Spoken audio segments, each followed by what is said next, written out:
puisque dafa am circuit bu bëri boo xamante ni balaa ngay jot bor bi foofu lay jaar ñooñu tey lan moo ciy seen part de responsabilité kon je crois que sénégalais yi tey jii ñoom ñoo war a ubbi waat seen bët ubbi seen xel bañ a xam ne ni que am na yenn wax yoo xamante ni nit su taxawee di leen ko wax sax waruñu ko gëm mais nag li ma jaaxal mooy depuis 13 mois lenn la ñuy wax mooy dette cachée dette cachée dette cachée boobu lan la mën a empêcher ci régime bii fi nekk tey jii gëm naa ni pétrole baa ngi ball gaz baa ngi ball ñi ngi koy jaay je crois que ci loolu la ñu waroon wax mais pas di sonal nit ñi ci dette cachée alors que cette dette là n'a jamais été cachée ci biir loolu nag dafa am benn reportage boo xamante ni kii di Afrique confidentielle daf ko def jëmale ko ci nañu déglu ji vidéo bi dellu soit jëmale ko ci 7 milliards volés dette cachée révélée. Une dette cachée de 7 milliards de dollars. C'est l'annonce qui a secoué le pays, alimentant l'idée d'un détournement géant sous l'ancien régime. Sauf que non. Cette dette n'était ni cachée ni volée. Elle a simplement été mal expliquée. Un concept technique transformé en crise politique. Les 7 milliards de dollars ne sont pas une découverte, mais une reclassification technique opérée par le FMI conformément aux nouvelles normes internationales. Elle correspond à la consolidation des dettes et engagements d'entreprises publiques comme Sénélec, Petrosen, Air Sénégal, la CDC ou encore le port autonome de Dakar. Sur ce total, environ 3 milliards représentent des dettes réelles, des emprunts contractés pour financer des projets concrets, électricité, routes, logements, pétrole, transport. Les 4 milliards restants sont des passifs à risque, des dettes que l'État pourrait devoir rembourser si certaines entreprises n'étaient plus en mesure d'honorer leurs engagements. Mais aucune de ces entreprises n'est en faillite. Elles continuent de fonctionner, parfois difficilement, mais elles fonctionnent. Jusqu'à récemment, selon les normes internationales, tant que l'État ne garantissait pas ses prêts, il n'était pas compté dans la dette publique. C'était la norme. Et c'est encore ainsi que fonctionnent la plupart des pays. Sauf qu'au Sénégal, beaucoup de ces entreprises vivent grâce aux subventions publiques. Sénélec reçoit chaque année des milliards pour stabiliser les tarifs. La SNHLM dépend du budget pour construire. Le FERA ou la Sonacos n'équilibrent leurs comptes qu'avec l'aide de l'État. Même sans garantie écrite, c'est souvent le Trésor qui finit par payer à leur place. Et entre langage technocratique du FMI et communication politique du gouvernement, la confusion était inévitable. Au lieu d'expliquer ce mécanisme avec clarté, le gouvernement a choisi la voie du choc médiatique. On a découvert une dette cachée. En quelques jours, la confiance s'est effondrée. Le FMI a suspendu son financement, les taux d'emprunt ont bondi et le coût du service de la dette a littéralement explosé. Les investisseurs ont pris leur distance, les marges budgétaires se sont rétrécies. Et sur le terrain, les projets publics se sont arrêtés les uns après les autres. Un État essoufflé, incapable de financer correctement la santé, l'éducation ou les communes. L'inflation qui persiste, des salaires qui tardent et un climat social de plus en plus fragile. En un an, 3 agences de notation,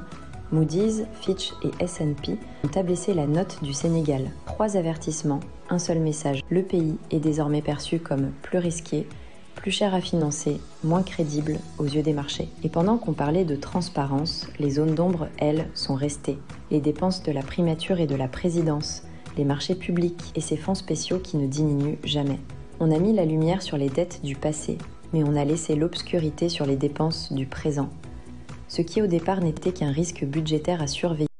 kon yaakaar naa ni ñoo ko gisandoo muy tableau boo xamante ni tableau de clarification la pour wax ñu tey ji li nga xamante ni tey ji ñu ngi koy tudd jëmale ko ci li nga xamante ni moom la ñu annoncé ci dette cachée bi ñëpp dégg ni que li ñu annoncé muy ce régime dañu ne 7000 milliards la ñu sàcc 7000 milliards la ñu jël ci bor daal di koy nëbb 7000 milliards yooyu est-ce que dette cachée la wala du dette cachée je crois que tableau bi définir nañ leen ko dafa yomb parce que tey jii mooy li ma leen wax sànq.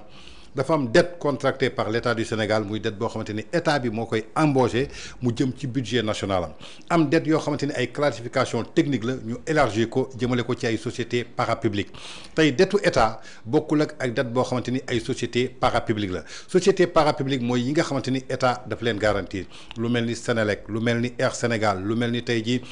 ñi nga tudd CDC ñooñu ñëpp soo calculer seen bor mi ngi toll ci 3000 milliards. 3000 milliards yooyu nga xamante ni ñoom leb nañ ko 3000 milliards yooyu nag sociétés yooyu ñoom ñoo ko leb pour def seen ay investissement yu ñuy def nag ñoom ñoo koy rembourser seen bopp état du Sénégal lenn la ci jël maanaam mooy garantie muy Sénélec Air Sénégal SAR CDC Petrosen ñoom soo xaymaa seen bor moo toll ci 3000 milliards léegi 4000 milliards yuy complété 3000 milliards yi pour mu doon 7000 milliards loolu mooy ay passif yi nag soo ko déggee maanaam mooy société yiy jot a jël 3000 milliards yi képp ku ci tombé en faillite lii di état du Sénégal moo koy daal di rembourser muy Sénélec di FERA muy 3000 milliards yi dette identifiée la 4000 milliards yi di ay passif léegi ci passif boobu dafa am engagement boo xamante ni direction de l'état moo koy jël mooy doon compter jëmale ko ci lépp loo xamante ni maanaam muy société yi ngeen di gis nii ku ci dem ba mënatoo fay état moo koy contracté léegi soo ko boolee mu jox la 7000 milliards 7000 milliards yooyu nag la ñu déclaré nee nañu loolu mooy dette cachée bi alors que du dette cachée ndaxte société yi ñuy wax yëpp amul kenn ku ci tombé en faillite ñi ngi continuer di liggéey seen investissement mi ngi dox kon ñoom ñoo koy fayal seen bopp muy Sénélec su ngeen xoolee année yi 2023 2024 2025 donc lépp ay projet la ñi ngi nii ñu financé ko ñoom ñoo ko lebal seen bopp ñoom ñoo koy defal seen bopp muy Sénélec di FERA di SNHLM donc loolu du xaalis bi nga xamante ni tey jii état du Sénégal moo ko garantir donc 7000 milliards yooyu jàppale ni que mooy 3000 milliards yoo xamante ni ay dette parapublique la 4000 milliards yi mooy loo xamante ni passif la pour en cas ñooñu suñu nekkee en faillite état du Sénégal mën ñëw pour rembourser waat ko kon donc dette cachée suñu réévaluation lépp lu jëm si kon dette cachée amul ci Sénégal lu ñu leen di wax lu dara lu dul li nga xamante ni mooy benn manipulation nag nee naa leen askanu Sénégal waruñu ko nangu ndaxte mënuñu toog pendant 10 ans ñu ne dañ leen di manipuler kan moo leen manipuler ñu ne Pastef tey ba ñu juum jël 54,20% fal Pastef ci bopp réewu Sénégal 18 mois après ñoom ñëpp ñuy crier seen regret ba noppi ñu bëgg a continuer plonger waat ci biir manipulation loolu du yëfu nit suñu la waxee dara da ngay taxaw tey muy journaliste muy chroniqueur muy cadre bu bokk Pastef ñoom ci seen bopp xam na ni dette cachée amut ñoom xam na ni dette cachée amul xam nañu ni ñu calculer tey jii dette bi ba génnee 99% kenn du calculer noonu dette kon donc je crois que ñoom lenn moo leen habilité maanaam mooy jël li nga xamante ne mooy discours politicien bëgg ko dugal ci li nga xamante ne tey jii maanaam lu réel la lu factuel la lu ne fàng nag kenn du ko jeex kon dette cachée su ngeen koy dégg muy bor bi ñu nëbb yaakaar naa ni même su dul état ak état mais nit ak nit tey nga yor sa kër ngay père de famille nga dem banque lebal la xaalis bi la banque lebal nga ne da nga ciy tabax kër bi nga ciy tabax yow père de famille bi yow yaa ko leb banque mais balaa ngay leb banque dafa am ay garantie yoo jox banque est-ce que père de famille boobu mën na nëbb bor bi li nga xamante ne mooy banque am mënu ko nëbb tey ay doomam yi gis père de famille bi tabax këru 100 millions alors que xam nañ que seen papa amul sax 10 millions par weer kon war nañu mën a xam ni que seen papa mi kat daa lebi bor pour tabax kër gi kon ñooñu nëbbuñu leen bor bi ba noppi su dee da nga am say doom yi nekk ci biir sa doom bëgg aussi dem lebi ji nga ne xaaral ma dem garantie la sa doom su lebee est-ce que dafa bokk ci boru papam bokkul ci boru papam kon donc dafa jot tey jii sénégalais yi mën a démystifier le vrai et le faux kon képp ku taxaw ne leen dette cachée dafa am jàpp leen ni que dette cachée amul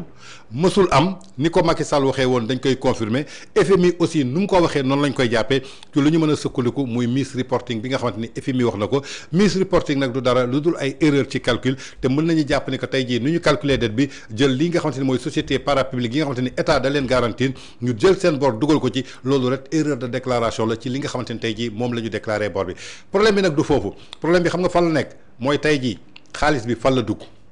xaalis bi ñu leb fan la dugg voilà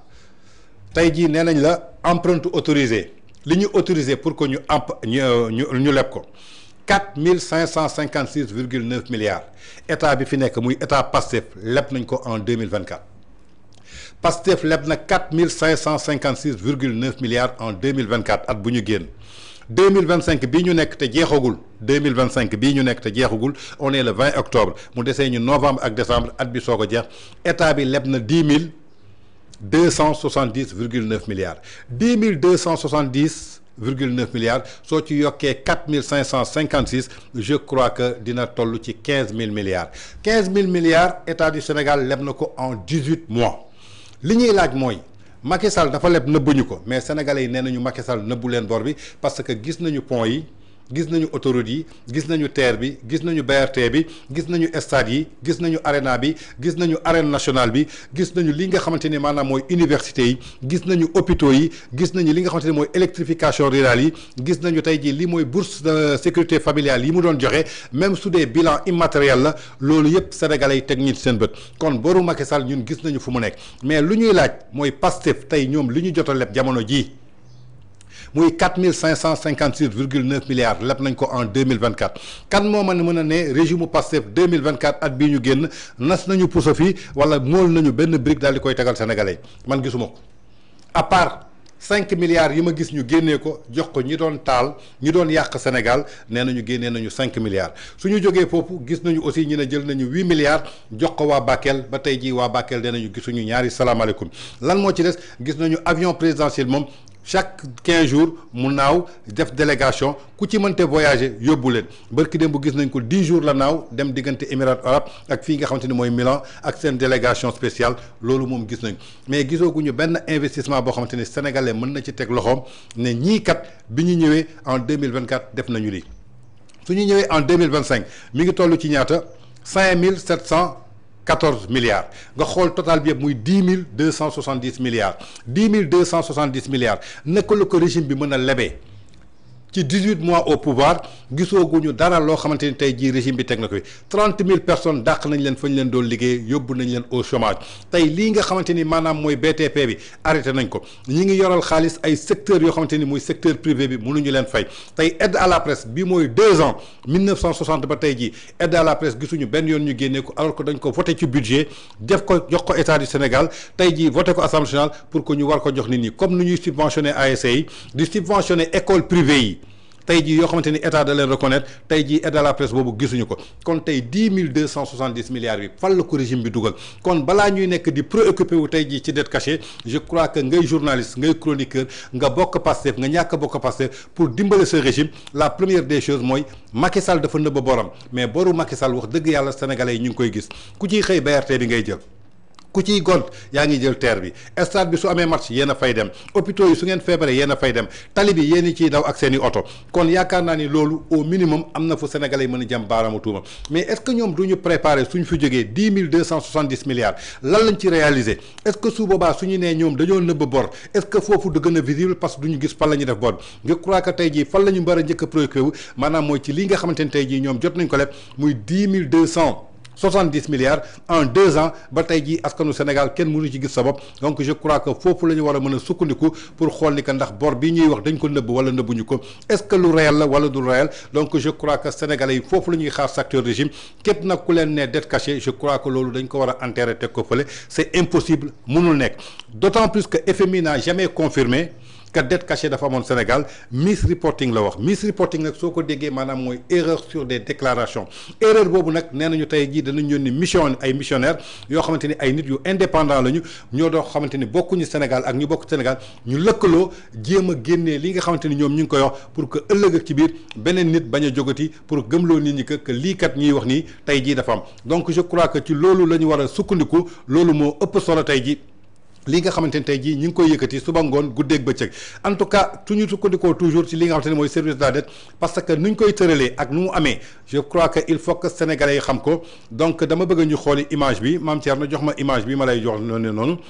jox ma image boobu ma dellu si waat ci pour mën leen ko détailler benn par benn su ko defee ngeen gën a mën a comprendre tey lii nga xamante ni ñu ngi koy gis jëmale ko ci li nga xamante ni mooy Maroc jëmale ko ci lépp loo xamante ni daf koy investir ak Sénégal loo xamante ni da koy investir tey su ñu demee ci exemple réew mu